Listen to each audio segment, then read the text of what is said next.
जय श्री माधव। सभी दर्शकों का हार्दिक अभिनंदन। आज 22 तारीख है और यह 22 तारीख वैष्णव परंपरा में लिखे गए मालिका शास्त्र में बहुत खास मानी जाती है। यह एक धर्म स्थापना की तारीख मानी जाती है और आज हमारे साथ हैं आदरणीय विशाल पांडे भैया। विशाल पांडे भैया मालिका जो कि पंचसखाओं ने लिखी है उसके ज्ञाता हैं और सबको इसके बारे में काफी समय से बता रहे हैं। और परम पूज्य पंडित काशीनाथ मिश्रा जी जो कि मालिका के मुख्य प्रचारक हैं, वो भी उनके काम की सराहना करते हैं। तो हम सबसे पहले तो धन्यवाद करेंगे विशाल पांडे भैया का और आग्रह करेंगे कि सबको अपने बारे में थोड़ा सा बताएं कि कैसे बचपन में उन्होंने संस्कृत की शिक्षा प्राप्त करी, कैसे शास्त्रों की तरफ रुझान आया, धर्म संस्थापना के बारे में, मलिका के बारे में कैसे उन्होंने सीखा और कैसे ये झुकाव आया कि जन कल्याण के लिए, सबके कल्याण के लिए इतना बड़ा काम करें। जी। सबसे पहले आपका भी बहुत बहुत धन्यवाद कि इतने पुनीत कार्य के शुरुआत के लिए आपने हमें चुना कि हम इसमें आए। दूसरा, जो 22 तारीख का दूसरा महती ये भी है कि 22 तारीख को ही पिछले बार राम लला जी अयोध्या जी में पुनर्स्थापित हुए थे, जो कि सेकंड दिवाली बोली जा सकती है सनातन धर्म के लिए। तो ये 22 तारीख का चुनाव होना कई मायनों में अपने आप में महत्वपूर्ण है। दूसरा, ये कैसे झुकाव आया धर्म के प्रति, तो बीइंग बॉर्न इन ब्राह्मण फैमिली, शुरू से ही खासकर दादी और मम्मी धर्म में बहुत ज्यादा उनका इंक्लिनेशन था कि जैसे हम लोग बचपन में परेशान करते थे तो बगल में मम्मी, अब पूजा पाठ तो छोड़ नहीं सकते, तो बोले यहाँ बगल में तू बैठ जा और उठेगा, उठूंगी तो तेरे को मैं एक लड्डू दूंगी खाने को, ये दूंगी। तो हनुमान चालीसा उनसे सुन के हनुमान चालीसा याद आ गया, दुर्गा सप्तशती के कई अध्याय कंठस्थ हो गए, संस्कृत के क्षमा प्रार्थना स्तोत्र, विष्णु सहस्त्र नाम, ये सब चीजें ऐसे ही यानी हो गए। यानी वो का जैसे आप फिल्मी गाना गाते हैं वैसे वो सुनते सुनते हो गए। फिर बाद में उनके द्वारा दुर्गा मैया जी की बताना कि दुर्गा मैया जी का कैसा उनका महिती है, फिर विष्णु जी के बारे में जानना, शिव जी के बारे में जानना। तो इस प्रकार जब हम जानते गए तो हमारा झुकाव बढ़ता चला गया कि इस जो लौकिक दुनिया से भी ऊपर कोई सत्ता है जिसके आधार पे ये दुनिया चलती है, और वो वहां तक ही पहुंचना अल्टीमेट उद्देश्य है मनुष्यों का, खासकर भक्तों का। अल्टीमेट उद्देश्य तो मोक्ष होना चाहिए, लेकिन प्रभु के थ्रू ही होके जाएगा, वो रास्ते से गुजरना ही पड़ेगा। फिर इसके बाद संस्कृत विद्यालय में पढ़ने का संयोग प्राप्त हुआ। उस समय संस्कृत विद्यालय, उस समय सरकार यहाँ की संस्कृत विद्यालय खोली थी, ब्राह्मणों के लिए फ्री में शिक्षा दे रही थी, प्लस कुछ अनुदान भी पर मंथ देती थी, माला पैसा, और बहुत लोग पढ़े। तो संस्कृत विद्यालय में हमने स्कूल की पढ़ाई करते करते संस्कृत विद्यालय में भी 3 साल पढ़ाई की उसमें, और वहां से ये पवित्रीकरण मंत्र, ये सारी चीजें जो मूलभूत होती हैं वो सारी हमने सीखी, थोड़ी बहुत सीखी। और उसके बाद से 14 साल की उम्र में हमने गरुड़ पुराण पढ़ा, और उसी समय से हमको पता चला डिप्रेशन क्या होता है। गरुड़ पुराण पढ़ने के बाद हमारा पूरा देखने का नजरिया संसार को बदल। तो मेरे को ये लगता है कि ये चीजें लोगों के बच्चों के खासकर पाठ्यक्रम में शामिल कर देना चाहिए 10वीं के बाद, बचपन में तो नहीं, 10वीं के बाद पाठ्यक्रम में शामिल कर देना चाहिए, जिससे जो आजकल कल्चर, जो हुकअप कल्चर है, और ये बहुत सी चीजें ऐसी जिसको नॉर्मलाइज कर दिए गए हैं, शुरू से ही पता चल जाएगा कि इसका परिणाम क्या होता है। तो शुरू से ही हमने 14 साल की उम्र में जब गरुड़ पुराण पढ़ा तो हमको बहुत सी चीजें पता चली, पुण्य कितने होते हैं, पाप का कितने विभाग होते हैं, किस कर्म का कैसा दशा प्राप्त होती है, ये सारी चीजें। तो वहीं से एक अंतःकरण में स्थिति बैठ गई कि कोई भी चीज करने के पहले अंदर से बोलता है, एक आवाज आती है कि ये तुम गलत कर रहे हो। और खासकर अगर भगवान तुमको ब्राह्मण की कुल में जन्म दिए हैं तो ये तो बहुत ही गलत है ऐसा करके। तो ये आज तक ये चीज अंदर से रिजोनेंस होता रहता है इस चीज का। तो इसी प्रकार से भजन में जाना मम्मी का और दादी लोग का, दादी लोग हम लोग सोते नहीं थे, दादी यही धुंधकाली की कहानी बताती थी और ये सब कहानी बताती थी, तो सब बचपन से ये सब चीजें याद हो गई। अब हमारा जब हम बड़े हुए, कॉलेज वाला समाप्त हुआ, तो इस चीजों में और ज्यादा होते गया कि मोक्ष क्या होता है। मोक्ष के बारे में हमारा जो सर्च है, जो क्वेस्ट है, मोक्ष के बारे में हमारा बहुत ज्यादा बढ़ता चला गया कि मोक्ष पाना है, क्योंकि फिर आएंगे पुनरति जननम पुनरति मरणम पुनरति जननी जठरे शरणम। ये शंकराचार्य जी की जो लाइन है ये हिट कर गई कि कितने बार जन्म लेंगे हम लोग। तो इसी रास्ते में थे। फिर बाद में हमको 2020 में मालिका के बारे में पता चला, 21 में थोड़ा रुझान बढ़ा, और परम पूज्य पंडित काशीनाथ मिश्र के सानिध्य में 2022 से हम आए हैं। उसके पहले हम भी बहुत से तर्क करते थे चीजों को लेके, क्योंकि भविष्य मालिका पहले तो हमने स्वयं अध्याय किया उसके बारे में कि ये क्या होता है। प्रमोद पुष्टि जी हो गए उड़ीसा के, प्रार्थना टीवी में आते थे और बहुत से लोग आते थे, तो उनके थ्रू हमने मालिका को जानने का प्रयास किया। मालिका वर्णित कई स्थान भी गए उड़ीसा के उसके पहले, और बहुत सारी चीज, एक पोथी है अच्युतानंद दास की पोथी है, वहां भी गए, पोथी से भी पता किए तो पता चला वो भी फ्रॉड है 100%। जो पोथी में अच्युतानंद दास जी का जो लिख किया जाता है ना, वो हमने उसको टेस्ट किया, वो पूरी तरह से फ्रॉड निकला। उसका भी वीडियो रिकॉर्ड किए हैं, कभी डालेंगे उसमें। बाद में पता चला, पंडित जी से जब मुलाकात हुई तो मैंने बोला पंडित जी क्या वो काम करता था? बोलते काम करता था, लेकिन जब से फीस लेने लग गए उसके ऊपर, इतना फीस दे के जाओ। मैं भी गया था तो बोलते मिनिमम 200 रुपये रखो। तो उसके बाद से उसकी मानता समाप्त हो गई। उसकी जो धर्म का जो वो करता था जिसके बेसिस पे, वो सब चला गया, उसका सब तो चला गया। तो इसी प्रकार से देखते देखते तमाम पंथों, तमाम संस्थाओं से जुड़ने के बाद हम इस चीज के निष्कर्ष पे पहुंचे कि मालिका मंडित जो चीजें बताई जा रही है, ये परम पूज्य काशीनाथ मिश्र जी जो बता रहे हैं, वे बहुत हद तक सिमिलर है मालिका से। उसके बाद भी हमको वो नहीं हुआ तो हमने वो बोल कि भाई एक बात सुनी कि त्रिसंध्या करके देखो, यदि अनुभव होता है तो आगे प्रोसीड करो, अनुभव नहीं होता तो कोई बात नहीं। तो हम बोले वैसे भी कर ही रहे हैं, उतना चीज ट्राई किए हैं जिंदगी में, त्रिसंध्या भी कर लेते हैं। तो त्रिसंध्या हमने करना शुरू किया। श्रीमद् भागवत महापुराण तो पढ़ते थे, और माधव नाम का जब करना शुरू किया, उसके बाद भी लगभग 3-4 महीने कोई अनुभूति नहीं हुई। 6 महीने ऐसे बीत गए। फोटो वायरल हुई थी, उसके बारे में ज्यादा नहीं बताना चाहेंगे। वो फोटो मैंने देखा जब पहली बार, तो मेरी एक एंटी लोग के ग्रुप में वो फोटो वायरल हुई थी, बहुत मजाक उड़ाया जा रहा था। लेकिन उस फोटो को देखने के बाद मेरे कुछ तो लगा कि भाई ये कुछ विशेष है, ये नॉर्मल चीज नहीं हो सकती। तो मैं बोला कि जिसको मैं माधव बोल रहा हूँ या जिसको मैं प्रभु मान रहा हूँ कल्कि को, यदि आप वही हो तो मुझे अनुभव दो। और अनुभव तो व्यक्तिगत होते हैं। मैं मोटा मोटा बता रहा हूँ, मैं ऐसी चीज मांगा कि जैसे सूर्य पश्चिम हो गया, ऐसी चीज मांगा जो चीज हो ही नहीं सकती। मैं बोला अगर ये हो जाएगा ना तो मैं मान लूंगा कि आप वही हो जिनका मैं फोटो देखा। तो 1.5 महीने के अंदर वो चीजें हो गई पहली बार। तो मैं बोला भाई पहली बार संयोग हो सकता है, कोई बात नहीं, एक बार और अनुभव दे दो। और एक गांव में पाटीदार रिश्तेदार, उनकी बहुत तबीयत खराब हुई थी, और सारे डॉक्टर सब मना कर दिए थे उनके, अंतिम घर भेज दिए थे, अंतिम सांसें गिन रहे थे, बोले थे जो उनको खाना खिलाओ जो। मैं बोला प्रभु इनको ठीक कर दो, अगर ये ठीक हो गए तो मैं आपकी मान लूंगा कि आप ही हो यहाँ पर। क्योंकि मालिका तो 1999 से बता रहे हैं प्रभु जन्म हो गए, कई लोग बता रहे हैं सन 1890 से जन्म हो चुके हैं। मैं बोला भाई इसको मान लो। हमें विश्वास था कि भाई नहीं होगा, क्योंकि ये तुक्का हो जाता है 1-2 बार। लेकिन आप विश्वास नहीं मानेंगे, उनकी तबीयत पूरी तरीके से ठीक हो गई। वो लोग बोलते हैं कि हम अपने भगवान को माने थे, लेकिन मैं जानता हूँ मैं किनको माना था। तो 2 बार हो गया। फिर तीसरी बार फिर हमने बोला अब तीसरी बार अगर मेरी आप बात सत्य कर दोगे ना तो मैं आपसे नहीं करूंगा उसके बाद, उल्टा मैं लोगों को बताऊंगा। इस बार घर की बात थी, दीदी है उनका, बच्चे के उसमें था कि उनका जीना मरना लगा था। डॉक्टर मेरा शरीर पूरा काला पड़ गया था। मैं बोला अगर ये ठीक हो जाएगा तो मैं मान लूंगा इसके बाद से। और उसके मेरे पास पूरे पेपर हैं, पूरे इसके घर गवाह हैं। मेरे घर में भी सब संध्या नहीं करते, लेकिन अ, वो लोग भी इस चीज के गवाह हैं कि बहुत बड़ा ये चमत्कार था कि उनका ठीक हो जाए।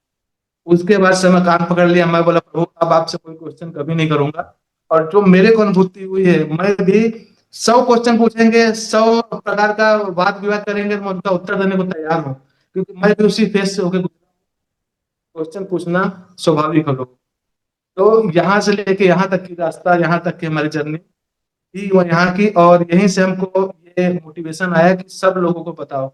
और जो तर्कशील है, ये मैं देखा तर्कशील लोगों का गुण यही है कि तर्कशील एक बार यदि मान जाएगा तो उसके विश्वास को कोई नहीं दिखा सकता।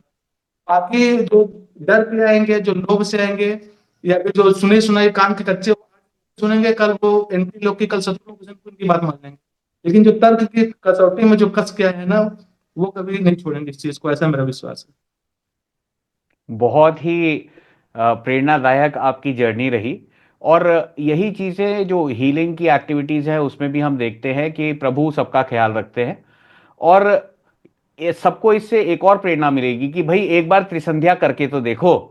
जब हम्म। करेंगे तो पता चलेगा कि उससे क्या क्या अनुभव होते हैं। जो ब्रह्मांड के नायक हैं, जो प्रभु हैं, वो सबको किस तरह से आशीर्वाद देते हैं और कैसे कैसे एक्सपीरियंस करवाते हैं। और जब हम इस धारा को करते हैं जिसमें हम महाविष्णु जी को माधव नाम में जप करते हैं, त्रिसंध्या करते हैं, भागवत पढ़ते हैं, तो जितने भी सिस्टम्स हैं उससे अलग ही एक्सपीरियंस सबको होते हैं। तो ये तो आपने बहुत ही अच्छी अनुभूति सबको बताई, और आशा करते हैं कि सब इससे बहुत अच्छी प्रेरणा लेंगे। अब शुरू करते हैं अपने प्रश्नों का सिलसिला।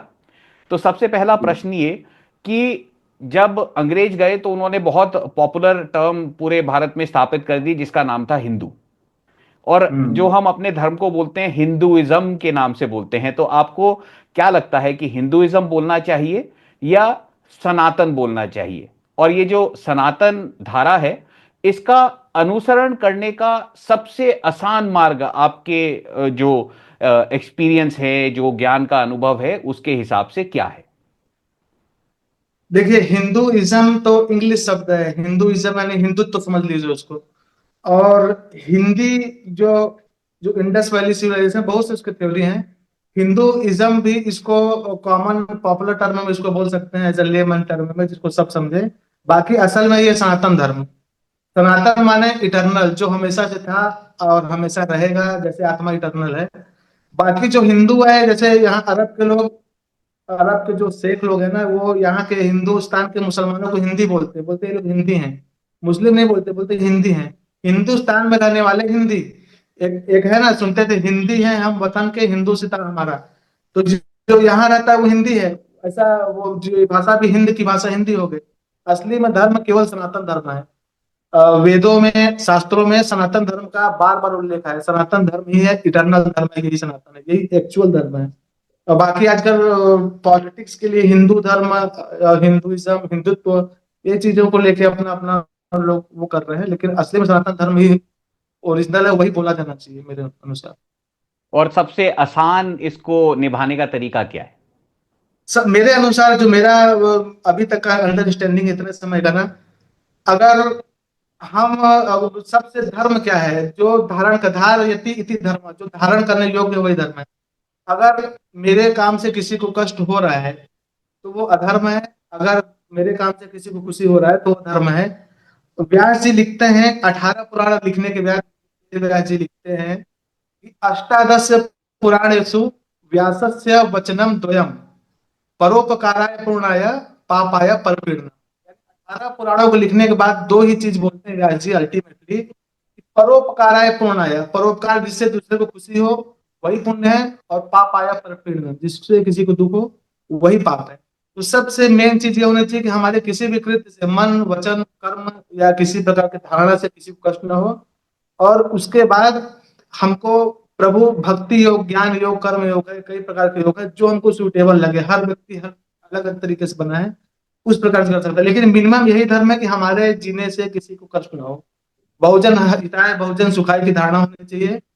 इस लाइन पे अगर चलेंगे, उसके बाद हम जिसको भी कई संप्रदाय है, तो अभी फिलहाल अभी जो समय चल रहा है ये कल्कि जी का चल रहा है। कल्कि जी के शरण में, अगर माधव जी के शरण में हम रहें तो सबसे इजी है, क्योंकि इसमें कोई नियम नहीं है, कोई इसमें जाति बंधन, लिंग बंधन नहीं है इसमें। इसे प्रभु के शरण में कोई भी रह सकता है। और इस चीज का प्रमाण है जगन्नाथ संस्कृति में कि हिंदू मुस्लिम सिख सभी प्रकार के उनके भक्त रह चुके हैं, बड़े बड़े, उन्होंने मालिका भी लिखी है। बहुत ही सुंदर परिभाषा आपने दी धर्म की। और आपने जो अगला क्वेश्चन है उसकी फाउंडेशन भी रख दी कि जी। उत्कल क्षेत्र जो कि उड़ीसा है, उस वो सनातन धर्म के लिए इतना विशेष क्यों है? हम्म। उत्कल, उत्कलीय धर्म जिसको बोल सकते हैं, जगन्नाथ संस्कृति जिनको बोलते हैं ना, ये सबसे पुराना माना जाता है। इसको बोलते हैं सतयुग में इसकी स्थापना हुई थी, बोलते हैं राजा इंद्रदुम्न जी ने पुरी में जो जगन्नाथ जी को स्थापित किया था। जगन्नाथ संस्कृति क्या है, सबसे पहले जान लेते हैं। जो जगन्नाथ जी के जो पुरी धाम में जो जितनी भी चीजें, वो जितने भी त्योहार मनाए जाते हैं, जितनी भी संस्कृति मनाई जाती है, इसका कोर जगन्नाथ जी हैं। जगन्नाथ जी को कोर में रख के जितनी भी चीजें, स्नान पूर्णिमा हो गया, रथ यात्रा हो गया, और मकर संक्रांति हो गई, पर्ण संक्रांति हो गई, जितनी भी चीजें, डोला पर्व हो गया, जितनी भी चीजें जगन्नाथ जी को मेन में रख के की जाती हैं, वही जगन्नाथ संस्कृति। उसमें पॉपुलर कल्चर में यदि बोले तो उनको उनको पसंद है, खिचड़ी पसंद है जगन्नाथ जी को, जो पसंद है। और दही पखला हो गया, खिचड़ी पसंद है, खरना पसंद है, बहुत सी चीजें पसंद है। तो जो जगन्नाथ जी को पसंद है वो जगन्नाथ संस्कृति है। और इसको सत्य युग से माना जाता है। जगन्नाथ संस्कृति को सबसे ज्यादा क्यों माना जाता है पुराना? क्योंकि पहले के जमाने में आजकल के साइंटिस्ट भी बोलते हैं कि लोग पेड़ों की पूजा करते थे, प्रकृति की पूजा करते थे।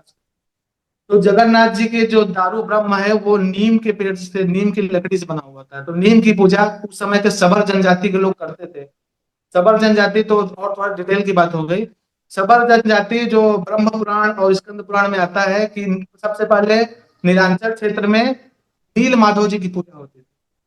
वही आगे चल के इधर जगन्नाथ जी के पॉपुलर कल्चर में जगन्नाथ जी को बुलाए, उनको स्वप्न दिए कि मैं मेरे को यहाँ पर स्थापित करो। इंद्रदुम्न जी को स्वप्न दिए और उन्होंने स्थापित किया। तो जगन्नाथ संस्कृति सतयुग से स्थापित है और सबसे ओल्डेस्ट कल्चर माना जाता है। इवन जब इसमें कोई जाति वर्ण भेद नहीं है।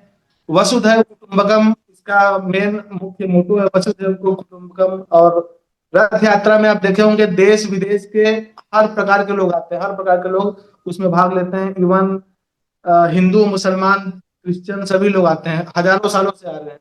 पहले नाव के थ्रू आते थे। तो ये जगन्नाथ संस्कृति सबसे पुरानी संस्कृति है। और उत्कलीय वैष्णव धर्म जो आप बता रहे हैं, उत्कलीय वैष्णव, ये पंच शाखाओं पे बेस्ड है, जिसकी आजकल मालिका में बहुत ज्यादा चर्चा होती है। जो पंच शाखा हुए, अच्युतानंद दास जी, जगन्नाथ दास जी, यशोवंत दास जी, शिशुआनंद दास जी, बलराम दास जी, इन्होंने जो वैष्णव संप्रदाय का स्थापना किया, उसको आजकल के लोग आज के तक भी उड़ीसा के लोग मानते हैं, जिसको उत्कलीय वैष्णव बोला गया संप्रदाय। ये जो गौड़िया संप्रदाय से तो कई मायनों में भिन्न है। जैसे गौड़िया संप्रदाय में जो चैतन्य महाप्रभु जी हैं, वो प्योर भक्ति पे फोकस किए कि प्योर भक्ति, टोटल सरेंडर हो जाओ। लेकिन ये जो पंच शाखा है ना, ये भक्ति ज्ञान मिश्र भक्ति का ये प्रचार किए कि भक्ति तो होनी चाहिए लेकिन ज्ञान मिश्रित भक्ति। जैसे उन्होंने भक्ति के साथ अध्ययन पे भी जोर दिया। अध्ययन यानी पहले आप स्वाध्याय करो, उसके बाद भक्ति करो। जैसा अभी मैं बताया कि तर्क से यदि प्रभु को जान के कल्कि को आएंगे तो वो ज्यादा उनके विश्वास ग्रहण रहेगा। तो उन्होंने जब चैतन्य महाप्रभु पुरी में आए तो उत्कलीय वैष्णव का उन्होंने जाना और वहां से लेके इनका दोनों का मिलन हुआ, क्योंकि वो प्योर भक्ति में थे। ये जो गौड़ी संप्रदाय है, फिर उत्कलीय जो वैष्णव संप्रदाय है, ये भक्ति प्लस ज्ञान का है। इनमें जगन्नाथ जी को मेन रखा जाता है, सबसे महाविष्णु जगन्नाथ जी को बोला जाता है। सारे अवतार, दशावतार जगन्नाथ जी से उत्पन्न हुए हैं, जगन्नाथ जी में ही समाप्त हो जाते हैं। और जितने भी कॉन्सेप्ट हैं पूरे घूमते हैं जगन्नाथ महाप्रभु के। इवन इसमें जब जो ज्ञान मिश्रित जो बोला गया, जो ज्ञान मिश्रित वैष्णवी धर्म इसलिए बोला गया है कि जब पंच सखा लोग हैं, ये लोग शून्य ब्रह्म मानते हैं। स्वामी क्या नाम है, जगन्नाथ महाप्रभु को शून्य ब्रह्म इन्होंने कहा है। ये किसी भी पर, ना ये पुरुष है न स्त्री है, न स्त्री न पूनम न संदह। एक लाइन आता है, न स्त्री न पूनम न संदह, न स्त्री है न पुरुष है और न ही ये किन्नर है, न ही ये बीच के हैं। ये पूर्ण तरीके से ब्रह्म है। जब जगन्नाथ जी की मूर्ति को देखते हैं, जो लकड़ी की मूर्ति, तो पेट तक ठीक है, नीचे का उनका लोप है, किसी भी प्रकार का लिंग को डिनोट नहीं करता। तो ये उत्कलीय वैष्णव संप्रदाय है। इसमें इवन जो महामंत्र है कि हरे कृष्ण कृष्ण कृष्ण हरे हरे, हरे राम राम राम हरे हरे, उत्कलीय में इसको हरे राम राम राम हरे हरे, हरे कृष्ण कृष्ण कृष्ण हरे हरे उल्टा पड़ा जाता है इसमें। और ये पांच सखा ही इस चीज को प्रतिपादित किए थे। और ये जो मालिका की चर्चा कर रहे हैं, ये पंच सखा ही इस मालिका को सबसे पहले रचयिता थे इसकी। इसके बाद मालिका 1800 सन तक लिखी गई लगातार, लेकिन सबसे प्रथम मालिका वो पांच सखा ही लिखे थे।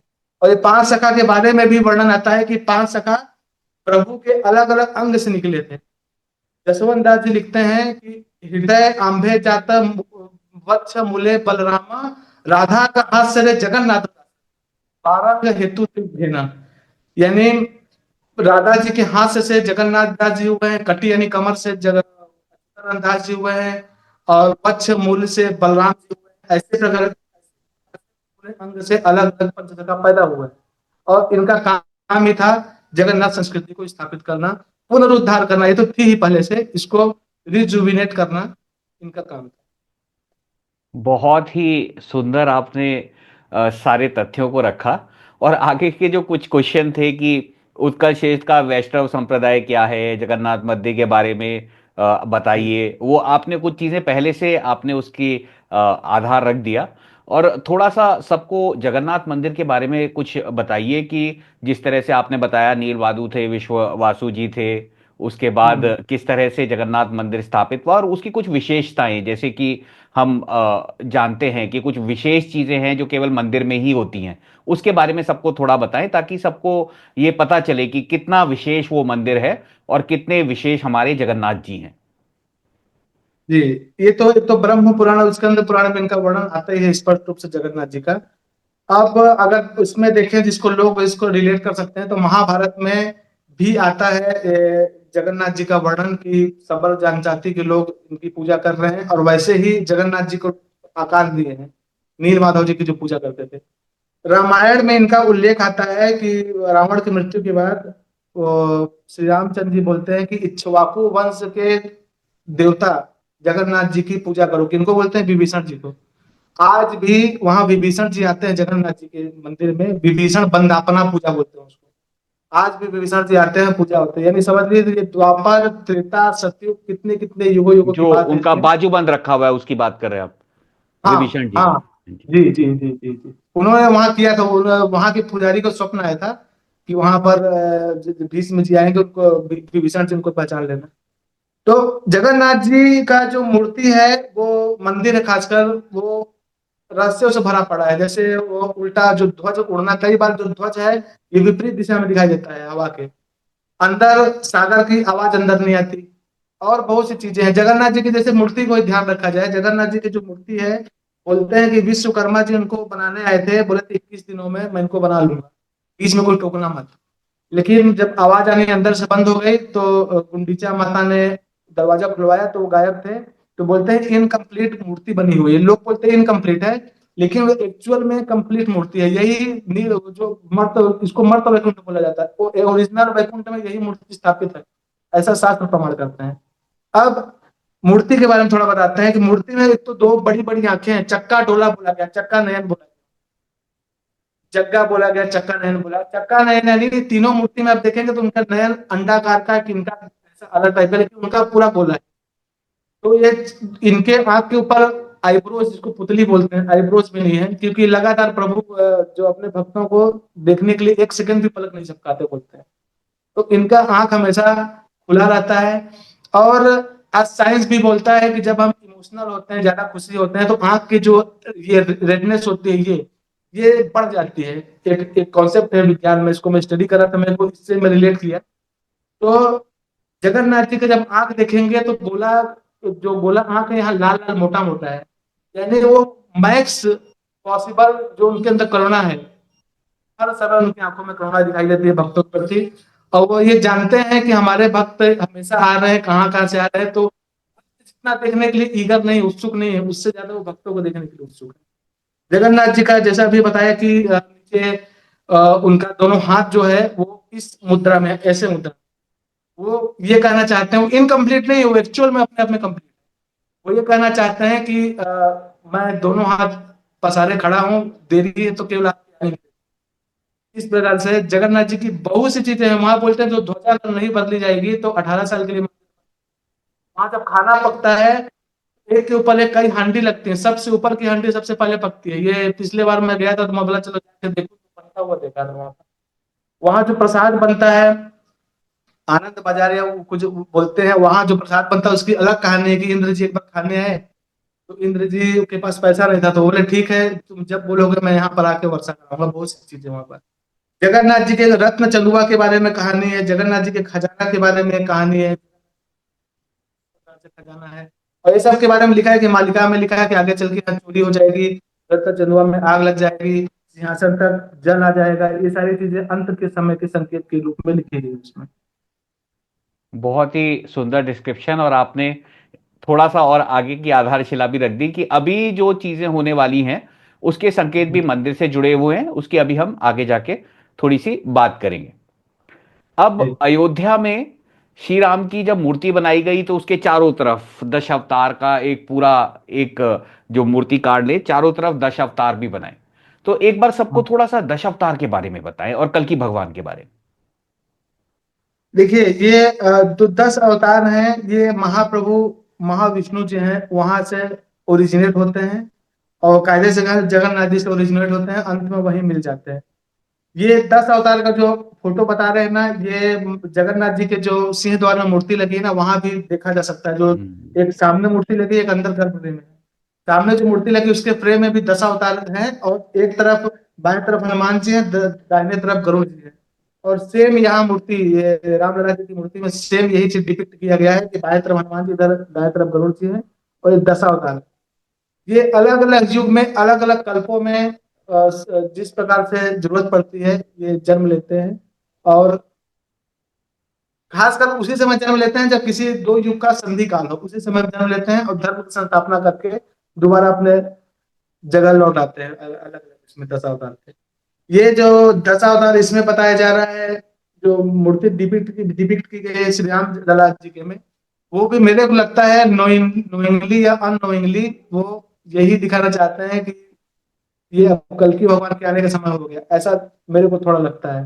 क्योंकि 10 अवतार का नागर शैली में इस प्रकार की मूर्ति बनाना मेरे अनुसार मैं पहली बार देखा हूँ। आपको क्या लगता है? आपका ओपिनियन जानना चाहिए। बिल्कुल आप सही बोल रहे हैं, बल्कि कुछ बातें जैसे कि आपने पहले बताई, जो आपने चक्का जैसी आंखें बोली थी, तो एक बार हमने हाँ। कहीं पहले एक कथा सुनी थी कि नारद मुनि एक बार जब आए तो सुभद्रा माँ अपनी सखियों को बचपन के किस्से सुना रही थी, जिसमें कि बलराम जी और श्री कृष्ण जी भी थे। और वो तीनों हम्म। इतने खुश थे और हर्षित थे कि उनकी आंखें बड़ी बड़ी, जैसे हम जब खुश होते हैं पुरानी चीजें याद करते हैं, उस तरह की हो जाती हैं। तो उन्होंने प्रभु से बोला कि प्रभु, आपका ये जो रूप है, इतना मनमोहक रूप है, इसको आप कभी भक्तों को भी दिखाइए। तो फिर वही रूप लेकर बाद में विश्वकर्मा जी को प्रेरणा देके वो मूर्तियां बनाई गई हैं। और जो हम्म। आपने दशावतार का बिल्कुल बताया डिपिक्शन, वो बिल्कुल इस तरह से होगा। और एक तरह से प्रभु ही सबको प्रेरणा देते हैं। और जैसे कि हम जानते ही हैं कि मालिका में भी राम मंदिर स्थापना की बात लिखी हुई है। तो प्रभु हाँ। ने कहीं ना कहीं ये जो चयन का तरीका था, जिसमें कि बोला गया कि भाई सारे मूर्तिकार अपने सैंपल सबमिट करें, उसमें से एक सेलेक्ट होगी। तो जो प्रभु हैं भगवान कल की, जो कि अभी इस समय के एक तरह से आप बोल सकते हैं कि सब चलाने वाले हैं, और वो धरती पर ही हैं जो भविष्य मालिका बोलती है। तो कहीं ना कहीं सारे डिसीजन उनकी ही इच्छा से इन्फ्लुएंस होते हैं। और उन्हीं की इच्छा से जगन्नाथ जी का यह स्वरूप आज राम जी की मूर्ति में भी अयोध्या में स्थापित है। जी, 100%, 100%। आइए एकदम अब सही। अगले क्वेश्चन पर बढ़ते हैं। वो ये कि जो कलयुग की आयु है, मालिका में इसमें से थोड़ा अलग दिया हुआ है, सूर्य सिद्धांत में भी अलग है, गर्ग मुनि ने अपनी संहिता में भी उसको थोड़ा सा अलग बताया है। तो इस पे थोड़ा सा आप प्रकाश डालें, ताकि सबको ये पता चले कि हमारे पुराने ग्रंथों में भी और मालिका में भी, जो कि पंचसखाओं ने लिखी है, जो कलयुग की आयु है उसमें थोड़ा सा अलग बताया गया है, जैसे कि मनुस्मृति के श्लोक में भी है। तो इनमें से आपको जो उपयुक्त लगे, आप सबको ये बताएं कि 4,32,000 की जो आयु है, जो हम सोच रहे हैं कि अभी कलयुग थोड़ा सा छोटा है, उसके अलावा भी बहुत सारे शास्त्र में वर्णन है जिसमें कलयुग की आयु अलग बताई गई है। हम्म। जैसे गर्ग संहिता में लिखा है कि अपदा सतु, यानी गर्ग संहिता जो आप बताया है और मनुस्मृति में जो लिखा हुआ है, ये सबको मैं एक बार स्टडी किया था इसको कि सही में है कि नहीं। लेकिन जो उसका कैलकुलेशन है ना, वो सही में दिव्य वर्षों में है। दिव्य वर्ष यानी गुणित 360 जो करते हैं ना, वो सही में एक्चुअल में दिव्य वर्षों में है। उसको हम लोग इसलिए डिनाई इस फैक्ट को नहीं कर सकते, क्योंकि अभी तक जो ग्रहण चल रहे हैं और जो सारी चीजें चल रहे हैं ना, वो उसी के अनुसार ही चल रहे हैं, तो वो दिव्य वर्ष ही हैं। और मानव वर्ष के अनुसार 360 से उनका गुणा करेंगे। अब्दा चतु सहस्त्राणी कलौ पंच शतानि च गते गिरि वरे ही श्रीनाथ प्रादुर्भविष्यति। ये जो लिखा है कि 4,000 होने के बाद फिर 500, अब्दा चतु सहस्त्राणी कलौ पंच शतानि च, 4,000 के बाद 500, गते गिरि वरे ही श्रीनाथ प्रादुर्भविष्यति। ये एग्जैक्टली चीज हो चुकी है। वृंदावन में श्रीनाथ प्रादुर्भाव हो चुके हैं 4500 साल बाद, ये हो चुका है। तो जब ये एग्जैक्ट सही है, तो हम पुराने चीजों को जो सूर्य सिद्धांत और ये चीज में बोला गया है ना, ये अलग अलग पंडितों का मत है। कुछ लोग बोले हैं 12,000 सालों का साइकिल होता है, और ये सारी चीजें धनुष कोटि में जो हम देखे हैं राम सेतु से राम सेतु का, तो इसमें जो हम चीजें देख पा रहे हैं ना, वो कॉन्ट्राडिक्टरी हमको लगती है। वो इसलिए क्योंकि ये कॉन्सेप्ट लोग भूल गए कि पाप ज्यादा बढ़ने के कारण या फिर किसी भी चीज की अति होने के कारण वो चीज का ध्वंस हो जाता है, वो चीज नाश हो जाती है। बाकी 4,32,000 ही आयु थी, ये अच्युतानंद दास जी भी प्रमाणित करते हैं। यदि हम किसी शास्त्र से बोल के इस चीज को डिनाई करना चाहें कि एक्चुअल में वो उतनी नहीं थी ना, तो ये गलत होगी। कली लक्षण 34 में लिखते हैं अच्युतानंद दास जी की 40,32 जे सहस्त्र कलयुग रे अटई आयुष और पाप भारा रे आयु टूटी जीव पंच सहस्त्र कली भोग हुई। कि 4 लाख 40,32 जे सहस्त्र 4,32,000 यही आयु थी कलयुग की, एग्जैक्टली लिख देते हैं। तो ये चीज अगर अच्युतानंद दास जी लिख दिए तो हम इस चीज को डिनाई नहीं कर सकते कि सही में 4,32,000। लेकिन फिर आगे भी लिखते हैं कि पाप भारा रे आयु टूटी जीव और केवल पंच सहस्त्र कली भोग हुई। अब 5,000 को भी डायरेक्ट 5,000, जैसे अभी मैं देखा इनका क्या नाम है भारत सरकार का, वो बोले 5,000 साल कल के आएंगे तो कहाँ है। तो 5,000 साल बाद उनको समझना चाहिए संध्या और संध्यांश भी होता है। संध्या 10%, कई बार 1% होती है, फिर संध्यांश होता है, उसके बाद प्रभु आते हैं, जो कि एग्जैक्ट अभी समय चल रहा है। यदा चंद्र से सूर्य से तथा तिस्य बृहस्पति एक राशि समस्यंति भवती तत्कृतम युगम। 1 अगस्त 1943 दिन रविवार को हो चुका है और आगे भी कई बार होगा। तो 4,32,000 ही थी, आयु टूट गया। इस चीज को लोग नहीं मानेंगे तो उनको पुराना रेफरेंस देता हूँ कि जो प्रहलाद की जो बुआ थी, जो उनको होलिका थी, जो उनको लेके बैठी थी, उनको ब्रह्मा जी से आशीर्वाद प्राप्त था। उन ब्रह्मा जी से कि जिनके बाण के आशीर्वाद को न काटे, बड़े बड़े लोग अपने ऊपर बाण चलवा लिए कि उनका बात न कटे, लेकिन उनकी बात भी कट गई जब वो उनके भक्त को लेकर अग्नि में बैठी। अग्नि भक्त को नहीं जला पाई, उनको जला दी। क्यों? क्योंकि पाप कर रहे थे वो। इसी प्रकार मालिका में लिखा है कि रावण को 56 गंडा युग का भोग लिखा था, 56 गंडा यानी 56 चतुर्युग। लेकिन वो एक चतुर्युग भोग नहीं कर पाया, मर गया। क्यों? क्योंकि अब इससे ये नहीं बोल सकते कि इससे किसी का वरदान मिथ्या हो गया, नहीं।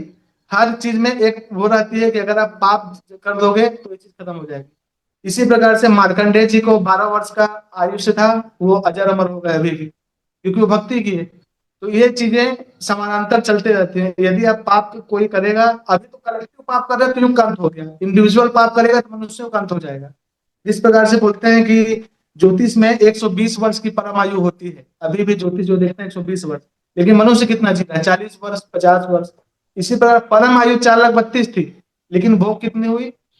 5,000 वर्ष। धनुष कोटि जो मैं बोला, श्री राम सेतु का जो धनुष कोटि में जो कार्बन डेटिंग हुआ, उसमें आप देखोगे इतने लाख साल पहले त्रेता युग नहीं था, कुछ हजार साल पहले की बात है। द्वारका का भी कार्बन डेटिंग हुआ, उसमें पता चलता है कुछ हजार साल पहले की बात है।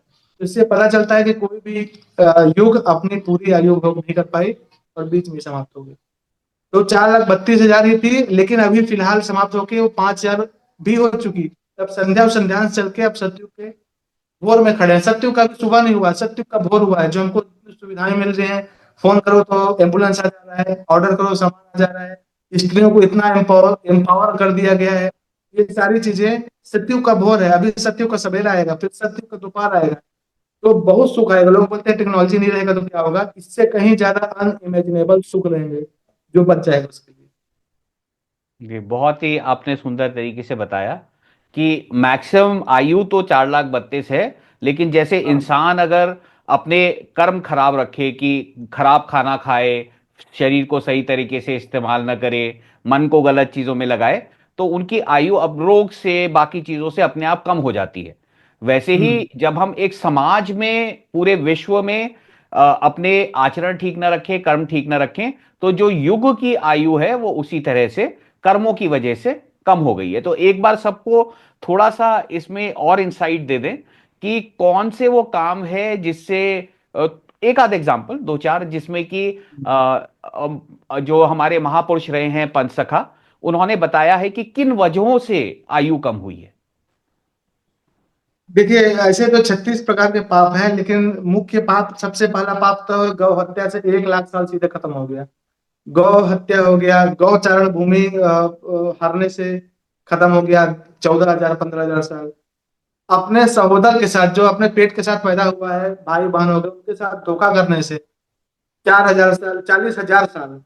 इसी प्रकार से गंगा में निर्वस्त्र होकर स्नान करने से विष्णु प्रतिमा अपूजा रहने से, माता तुलसी जी का अपूजा रहने से, लोग बोलते हैं विष्णु प्रतिमा अपूजा रही तो फिर क्यों खत्म हो गया। तो उनको थोड़ा सा पीछे जाके समझना चाहिए कि विष्णु जी का एहसान इस पूरे मानव जाति पर, जब हिरण्याक्ष जल में डाल दिया था पृथ्वी को, तो वही उद्धार किए थे। इसी प्रकार जन्म जन्म युगों युगों तक आके मानव जाति को उद्धार किया, तो उनका पूजा करना कर्तव्य है सभी मानवों का, लेकिन कोई नहीं कर रहा है। घर में तुलसी लगी, कोई पूजा नहीं कर रहा है। इसी प्रकार विधवा स्त्री का हरण करने से, झूठ बोलने से, इस प्रकार 36 प्रकार के पाप से, जिसको आजकल नॉर्मलाइज कर दिया गया, इसको पाप कंसीडर नहीं किया जाता। अंत हो गया कलयुग का। और उसके ये लिखे हैं, अर्जुन जी पूछते हैं कि प्रभु किस किस पापों से होगा, तो अर्जुन को उसी समय बता दे रहे हैं कि ये पाप करेंगे और ये पाप से नष्ट हो जाएगा। पूरा उस पर डिटेल उसमें बताया गया है। ये बहुत ही अच्छा। और सबको ये रियलाइज होगा कि जो कुरीतियां आजकल समाज में है, जिसे हम बड़ा नॉर्मल समझते हैं, ये वो हम्म। पाप हैं जिसकी वजह से पूरी जो मानव सभ्यता है, पूरी धरती है, वो आज सफर कर रही है। अब अरे बात। इसी में आगे बढ़ते हुए परम पूज्य पंडित काशीनाथ मिश्रा जी के बारे में एक बार थोड़ा सा सबको इंट्रोडक्शन दें कि उनका नाम इतना खास क्यों है, मालिका में उनका कहां पर जिक्र है, और वो अभी क्या काम कर रहे हैं प्रभु का। हाँ, एक तत्व बोधि मालिका है, उसमें पृष्ठ 16 में लिखा है कि ब्रह्म कुल रे नाम ख्यात, ब्राह्मण कुल रे थी भगत। यानी ब्रह्म कुल में उनका नाम ख्यात होगा, ब्राह्मण कुल में भी एक उच्च कोटि के ब्राह्मण में। और ब्राह्मण जाति रे से काशीनाथ, ब्राह्मण थी कुल रे थीबे भगत, ब्राह्मण जाति रे से काशीनाथ, से काशी भगत होइब जहीं, धंडा बांटिब से जे हुकुम दे। यानी ब्राह्मण कुल में काशीनाथ होगा, और वो धंडा बांटेगा। धंडा माने वो जो तुलसी जी की माला गड्डी गड्डी चढ़ाई जाती है जगन्नाथ जी को, वो बांटेंगे। एक्चुअल में उसको आप त्रिसंध्या बोलो, मालिका का ज्ञान बोल लो, या एक्चुअल धंधा भी बोल लो। वो त्रिसंध्या का प्रचार करेंगे, भक्तों को जागृत करेंगे, और हुक्म दे, आज्ञा देके कि आपका काम ये है, आपका काम वो है, ऐसा करके हक से यानी हुक्म देके वो करेंगे। और कई जगह काशीनाथ शब्द आता है ब्राह्मण कुल, क्योंकि अगर संजू ये इत्तेफाक तो हो सकता है काशीनाथ कई लोग का नाम हो सकता है, लेकिन फिर ब्राह्मण कुल कैसे हो रहा है, फिर उसके बाद जगन्नाथ जी से संबंधित काम ही क्यों कर रहा है। तो ये सारी चीजें इंगित करती हैं कि परम पूज्य पंडित काशीनाथ मिश्र के बारे में बात की जा रही है। और वो आज कर ही रहे हैं सबसे बड़े लेवल पे, हिंदी में अगर मालिका प्रचार इंटरनेशनल लेवल पर, नेशनल टीवी के लेवल पे। इवन मैं भी त्रिसंध्या कर रहा हूँ तो उन्हीं के उससे कर रहा हूँ, बाकी बाकी लोग तो बताते थे ये होगा वो होगा, उपाय तो कोई नहीं बताता। उपाय में उनको कहीं ना कहीं उपाय, उनको संकोच था उनको उपाय बताने में, पर कई प्रकार की चीजें, लेकिन क्या बताएं। लेकिन यही पंडित काशीनाथ जी मिश्र कर रहे हैं, बता रहे हैं, और बहुत लोग अपना अनुभव भी बता रहे हैं। तो निश्चय ही यही वो हैं जिनके बारे में मालिका में लिखा है, और सब इसको अनुभव करना है, प्रत्यक्ष को प्रमाण की जरूरत नहीं पड़ती। बहुत ही सुंदर। हमारा भी कुछ एक्सपीरियंस ऐसा ही रहा कि पहले हमारी पत्नी जुड़ी थी, और तब तक हमारा ये मत था कि जितनी भी आपकी आध्यात्मिक प्रगति है वो स्वाध्याय से होनी चाहिए, कि जब भी आप ग्रुप से जुड़ते हैं तो लोग आपस में लड़ते हैं, द्वंद्व होते हैं, तो दूर रहिए, अपना स्वाध्याय करिए और प्रभु की शरण में रहिए। अब उसके बाद उन्होंने हमें वीडियो दिखाने शुरू किए, परम पूज्य पंडित काशीनाथ मिश्र जी के। और जो हमने पहला ही वीडियो देखा, उसमें वो सबको बता रहे थे कि तुमको कोई बहुत बड़ा अनुष्ठान करने की जरूरत नहीं है, किसी पंडित के पास जाके, गुरु के पास जाके कोई दीक्षा लेने की जरूरत नहीं है। अपने घर बैठे बैठे केवल प्रभु का नाम लीजिए। और त्रिसंध्या, जो कि बड़ी एक सिंपल सी थोड़े से स्तोत्रों की एक कलेक्शन है, साथ में माधव नाम का जप, और श्रीमद् भागवत महापुराण के बारे में उन्होंने समझाया कि ये अष्टादश पुराणों का सार है, जो कि सबसे लास्ट में महर्षि वेदव्यास जी ने लिखा था। और अगर आप वो पढ़ लेते हैं तो एक तरह से जितना आप वेद, उपवेद, उपनिषद, सारी चीजों का, जितने हमारे उपग्रंथ भी हैं, उनका जो सार है वो आपको श्रीमद् भागवत महापुराण में मिलता है।